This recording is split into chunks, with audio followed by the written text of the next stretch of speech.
I'm John Batchelor. This is the John Batchelor Show. Charles Pelegrino is the author of To Hell and Back. And the Nagasaki bomb is now very late at night, 11:40 p.m. according to Charlie's clock, and I follow him because this is an extremely cautious presentation of events that we can see and document with a variety of sources, including the survivors, including the families of the survivors on that side, the Japanese side, and on the American side, because everybody survived the bomb to talk about the experience of Hiroshima and Nagasaki. Who we do not have to talk to are the warlords of Japan. And at 11:40 p.m. on August 9th, the day of the Nagasaki attack, Charlie documents a meeting back at the Emperor's Palace in Tokyo, this patch of ground that's been left to stand with all of Tokyo reduced by the firebombs around it. 60, 70, 80,000 people killed by the firebombing of Tokyo. The 124th Emperor of Japan, Hirohito, meets with his warlords. It's important to go through the politics of this because there is no convergence of opinion. What is to be done? They've been nuked twice, but they don't have this language. The firebombs had killed hundreds of thousands of people, dislocated millions of people.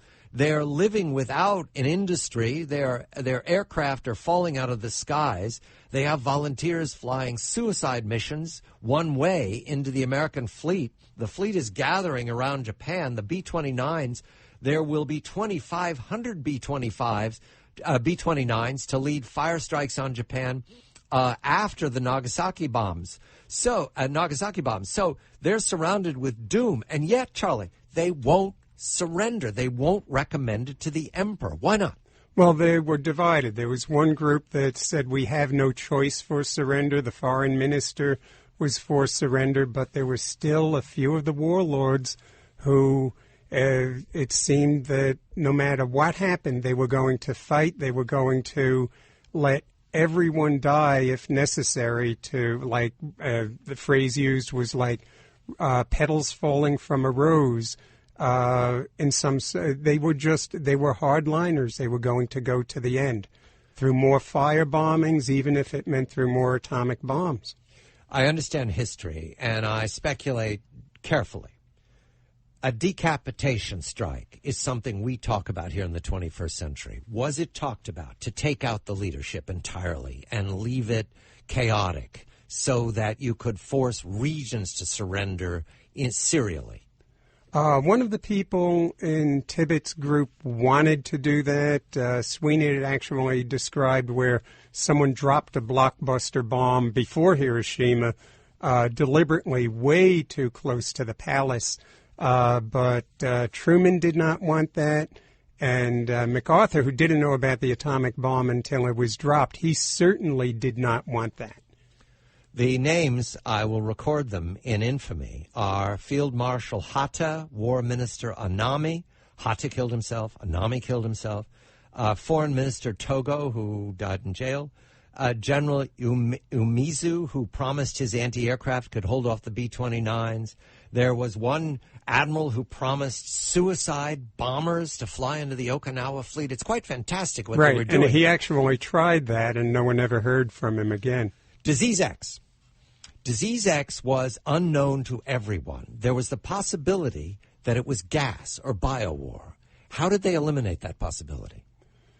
Well, in Hiroshima with Dr. Haichiya's group, it was finally made clear to him that they had been isolating people who were sick when someone from the Navy came in and said they had studied about 30 people who were also sick with disease X and that their white blood cell counts were way, way down. And Haichiya began to realize that it had to be something other than a disease, that it was something that they were exposed to, especially those people who were outside when the flash occurred. Right. The black rain was radiation. The death sand was radiation. Right. The that water, was radioactive fallout. The water, the black water is radiation. So what was happening is people who survived the peak of dawn were dying of their contact with radiation, and they didn't know about it. Right. There were people who survived in the city who got a primary radiation dose, which occurs within the first few seconds, and then they were exposed to what was in the ground. And so you had the examples of people who came looking for relatives from outside of Hiroshima who over the next 2 weeks got sick, even though they had never been exposed to the bomb itself. Let's go to a double survivor, Yamaguchi. He's very badly wounded. His arm, I think, is cut badly. His wife, Hisako, is caring for him, and she is visited by a stranger. Does he tell her about the maggots and the vitamin C in the liver? Yes, and that is very distinctive of Dr. Nagai's treatments of diseases that affected the immune system. And he said, yes, the maggots will... Now, we don't know if it was he who went to where they were staying, but he did send out several medical crews. He traveled very widely himself trying to help people. They knew them as the maggots, the peach, and the liver men. Right. That get liver, sources of iron wherever you can, sources of vitamin C wherever you can. And not only that, but if your limbs, your fingers were going gangrenous, that if you attached leeches to them, it would increase the circulation. He knew all these things that we really haven't come to realize until the 21st century. Because the maggots eat the dead skin. So right, they're very fussy eaters. So it can't turn gangrene, because what happens with gangrene is that it's opportunistic bacteria that strike the body, and then you have to amputate. And the maggots would only eat the material that actually was going gangrenous. And the vitamin C, what does that do? To some extent, it props up the immune system. Because you have destroyed immune systems, neutral immune systems in some instances, which is a predicate to death. A couple of more details from the survivors. Dr. Nagai, we've spoken of very carefully.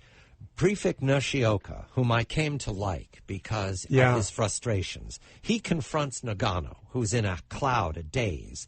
They confront each other, and while they're yelling at each other or speaking harshly together, Nishioka starts to vomit.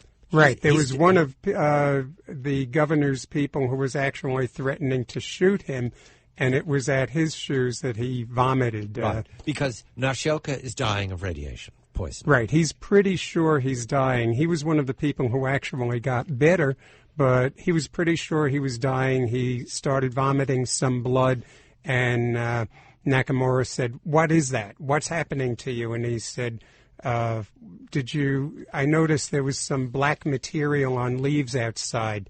Did black rain fall here, black dust? And the guy said yes, and he said, well, it looks like we'll both be in the same boat soon. I like that, because that actually was a level of literary turn. It was a nice piece of history that comports with how you'd end a scene. Was there black rain? Yes, fine. We'll all be doomed. We're all doomed together.